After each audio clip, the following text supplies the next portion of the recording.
Let me begin with a story. William Carey, who is called the father of modern missions, a Protestant missionary, served the Lord in India for many years. He gradually became very concerned about the attitude of his son, Felix. The young man had promised to become a missionary, but he retracted on his vows when he was appointed ambassador to Myanmar, the former Burma, by the Queen of England. Carey wrote to his friends asking prayer for his son, Felix, with these words. Ito yung prayer ni William Carey. Pray for Felix.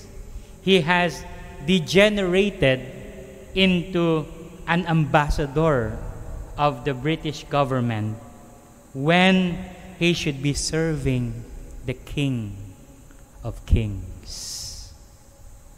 Ambassador na. But the father, yung tatay niya, sabi, nag-degenerate ang anak ko. Dapat ang pinaglilingkuran niya ay ang hari ng mga hari. Pwede ba rin ba nating sabihin na yung mga apostles ni Jesus Christ at one point ay nagde-degenerate? Here in the gospel for today, when Jesus and his disciples were about to go to Jerusalem, anong meron? That is why it was described that the Gospel of Mark follows two journeys of Jesus: the journey to Galilee and the journey to Jerusalem. And when they were on their way, he once again reiterated what will happen in Jerusalem. Anong mangyayari sa Jerusalem? He will be handed over to the chief priests and the scribes, and they will condemn him to death. Ito siguro yung nagpakabog sa dibdib ng mga apostles.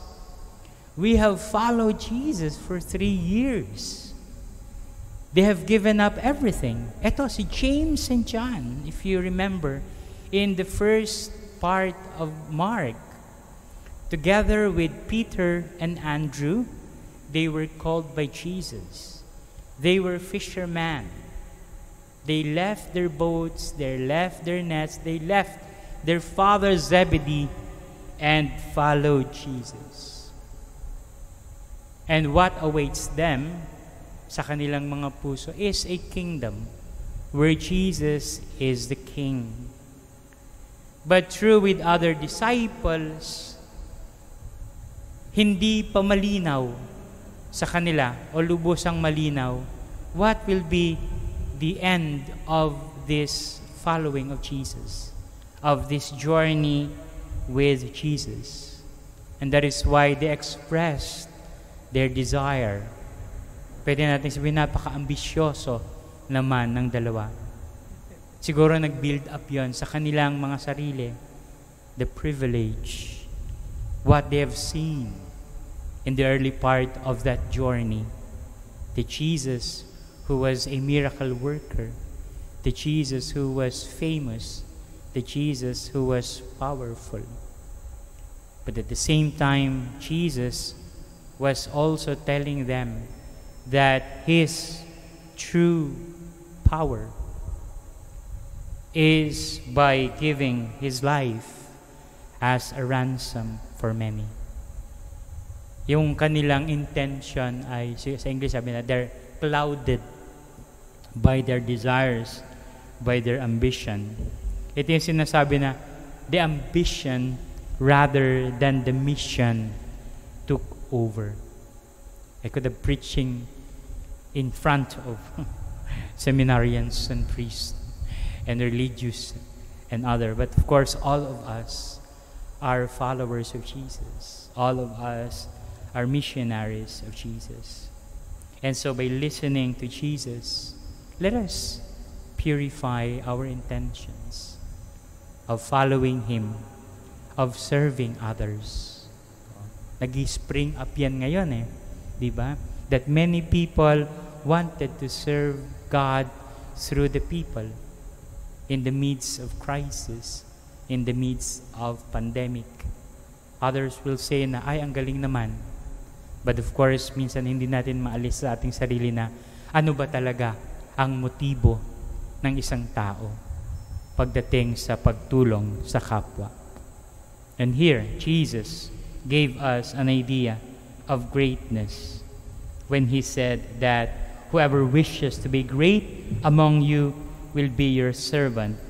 Whoever wishes to be first among you will be the slave of all. Telling us that let us not be afraid of serving. Let us not be afraid of being lowly in the eyes of others. Lalo na nga kung ang mga ginagawa natin ay yung mga konti ang pumipili na gawin. Konti ang may gustong paraan ng paglilingkod natin sa Panginoon. And to end my sharing, let me read to you a line of an old Christian hymn that says, "What may be my future lot, high or low, concerns me not. This doth set my heart at rest.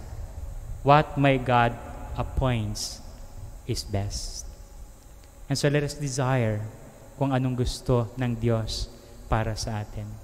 At ako'y naniniwala that kung ano man ang kalalagyan natin, because we are faithful to His calling, will be the best for us, especially if it is serving Jesus through others. Amen.